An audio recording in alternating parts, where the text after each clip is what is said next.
Vamos começar 2017 logo com tudo. Vamos começar com o Nobel de Literatura. Que eu não sei se você sabe, agora a gente tem que dizer, né? Porque depois que o Bob Dylan ganhou o Nobel de Literatura, não é só porque eu tô falando do Faulkner, que eu tô falando do Nobel de Literatura. Pode ser medicina, vai saber.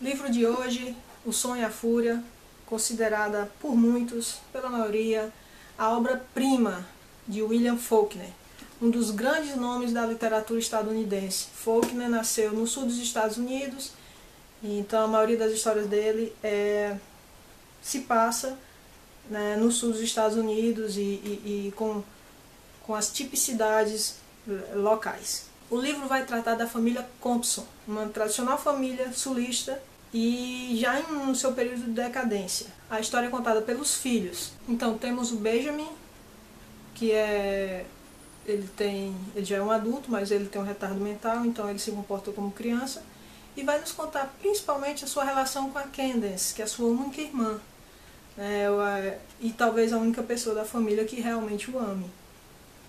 Ele vai nos contar como foi a partida dela e tudo que aconteceu na família, devido ao que a Candace fez. Temos o Quentin, que é o sensível, né, uma pessoa muito introspectiva, perturbada pelo fato de alimentar um amor incestuoso pela irmã, a Candace. A questão da partida dela, quanto isso mexeu com ele, tudo que aconteceu. O Quentin é o personagem talvez mais instigante do livro. Aí temos o Jason, que é o mais novo, e o cretino da família, né? Toda família tem aquele escroto, e esse é o Jason. Ele é machista, racista, ele é ressentido com o mundo, né? Ele acha que o mundo inteiro está contra ele, que todo mundo é muito idiota. Ele culpa a Candace por tudo de ruim da família, por toda a desgraça, por toda a desonra. Ele acha que tudo de ruim, enfim, o desandar da família é culpa da Candace. Ele por isso trata mal a sobrinha, persegue a sobrinha. O Jason é um dos personagens mais odiosos que eu conheci. Quando você lê, você vai também odiar ele, e tinha momentos em que eu parava e como era difícil ler o capítulo do Jason, porque ele é realmente insuportável.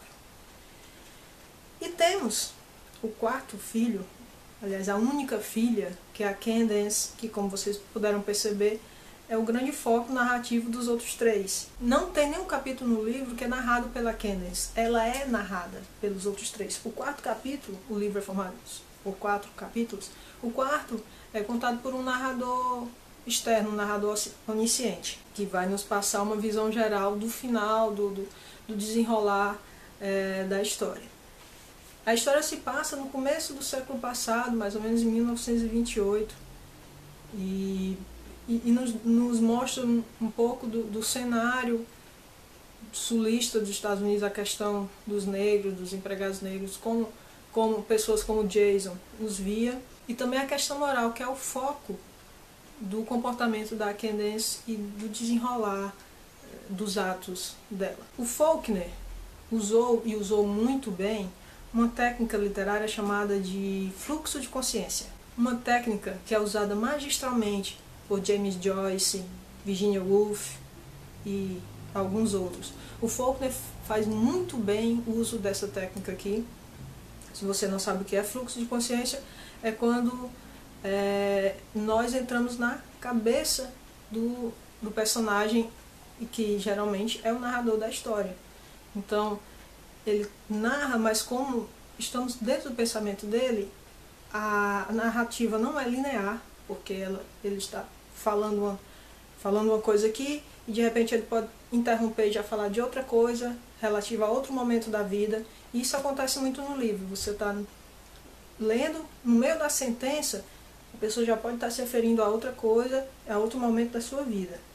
Isso é muito, muito forte no primeiro capítulo, que é o do Benjamin, porque além de tudo, o Benjamin ele tem uma dificuldade de argumentar, uma dificuldade de se expressar, uma dificuldade de usar a linguagem. Então, o capítulo fica bem difícil, né, de ser compreendido, mas isso não é ruim, entendam, isso não é ruim, isso é muito bom.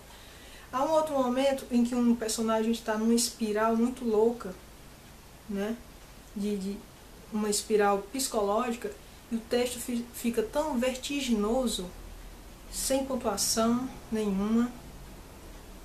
Você tem que ir pontuando o texto mentalmente. Em determinado momento da leitura eu percebi que era um diálogo que estava acontecendo ali. Eu tive que voltar e ler tudo de novo em forma de diálogo. É brilhante.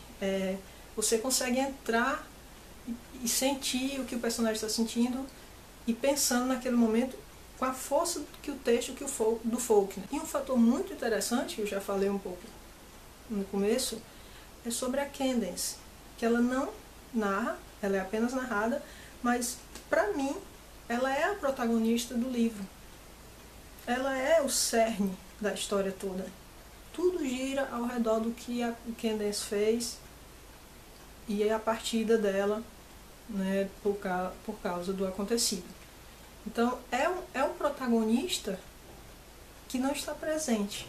É um protagonista apenas narrado de lembranças e de impressões que os narradores, né, que todos os três, têm sobre ela, que é a figura que paira sobre toda a história o tempo todo. Vale ressaltar que o título, O Som e a Fúria, foi tirado de uma fala, de um trecho de Macbeth, se eu não me engano, Macbeth, de Shakespeare. Esse trecho diz: a vida é uma história contada por um idiota, cheio de som e fúria, sem significado nenhum. Shakespeare, meus amigos. Uma obra-prima da literatura estadunidense, O Som e a Fúria. É um livro de leitura não muito fácil.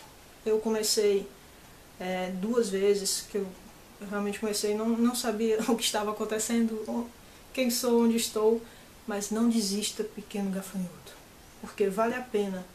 O livro é realmente muito bom, muito interessante. Você conhecer também essa técnica literária do fluxo de consciência te abre as portas para Virginia Woolf, James Joyce. Tô louca para ler o Ulisses, logo vou ler. Então, mais do que recomendado. Sonho a Fúria. Tchau, tchau.